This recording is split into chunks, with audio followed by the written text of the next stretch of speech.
Hi everyone, it's Jeff Hopper back with Jeffrey Cranford. Yeah, good to be here. We are talking about praying for better, which comes from a passage in Colossians where Paul wrote about some of the things that he was praying for the believers there. And he said, after wanting for them to go to the next level, that they would walk in a manner worthy of the Lord to please him in all that they did. I think, Jeff, about the conversation that often happens in all of sports, but it happens a lot in golf, about respecting the game. Right. What does it mean to respect the game? You know, that's a good question. I've thought about that at various points. I know any time that you see an athlete fall, whether it be golf or any other sport, or behave in a way that's not representative of the NFL or the PGA Tour or whatever, they're not respecting the game. They don't understand what went in to get them these television rights and all these millions of dollars they're playing for. So there's that side of the professional aspect of it, and I think there's just a kind of a cultural understanding, especially as you get to the amateur level, of etiquette. And you know, especially with juniors, you got to teach them. You don't rattle change in your pocket. You come out, you dress a certain way. Really, it's adopting a culture that's kind of been built around the game. And that's always a little bit in shift, but I think there is that. That's what I get, at least when I think about respecting the game, honoring the rules, living up to a particular code, whether it be written or unwritten, and it really revolves around culture. Does it? And I wonder that because sometimes it seems to me like when I say, oh, you got to respect the game, kid, what I mean is you got to do it like I did it. Right. Which sounds like tradition. Right. As much as anything. Right. And I know you're a guy who's very concerned about dead religion.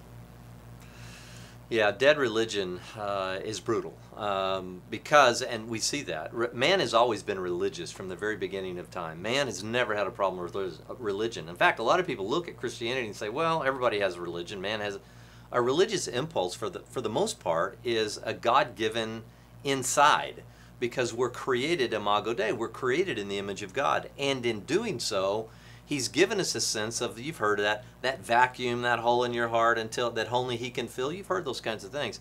And that's very much what I see when I look at that.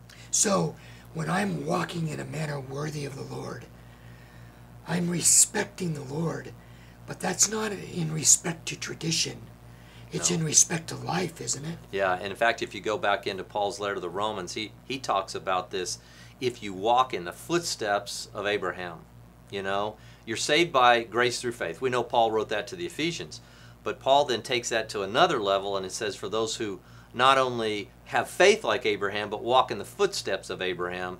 And Abraham was very respectful of the Lord's voice. And I think that's the key point. You know, we get concerned about traditions, and depending on how you grew up. Maybe you grew up Catholic, or maybe you have charismatic or a non-charismatic background, mainline denomination, and sometimes you think that is representative in its entirety of what it means to follow Jesus because of those traditions, and in following those traditions, you're following Jesus. But really following Jesus is listening to the voice, because essentially that's all Abraham did. Abraham listened to the voice and did exactly what God had said, because he didn't really have any religion, he didn't have any traditions to fall back on. That's right. In fact, he was being called to a place that God wouldn't even completely describe for him. Go to a place that I will show you. And in that sense, if we want to respect the tradition of followership of the Creator of the universe, it needs to be an ear attentive to the voice and then to obey. Much more than just the traditions of men, and because all of our traditions may vary. So the more closely I'm listening to God, the more likely I'm walking in a manner worthy of the Lord. Well, I think that's the only way you really can walk in a manner worthy. Otherwise, you're just a rule and regulation follower, and that becomes a holier than thou, and we don't want to be around those people. That's right. You know, Yeah. I'm most invigorated when I'm around someone that listens to the voice and then responds, and out of that comes life. And that's what Jesus meant in John 15. You got to be connected to me, because apart from me, you can't do anything. He didn't say apart from your traditions you can't do anything. He said apart from me, and that's a listening ear. Very good. Thank you, Jeff. Thank you, Jeff. Thank you, and we'll see you next time.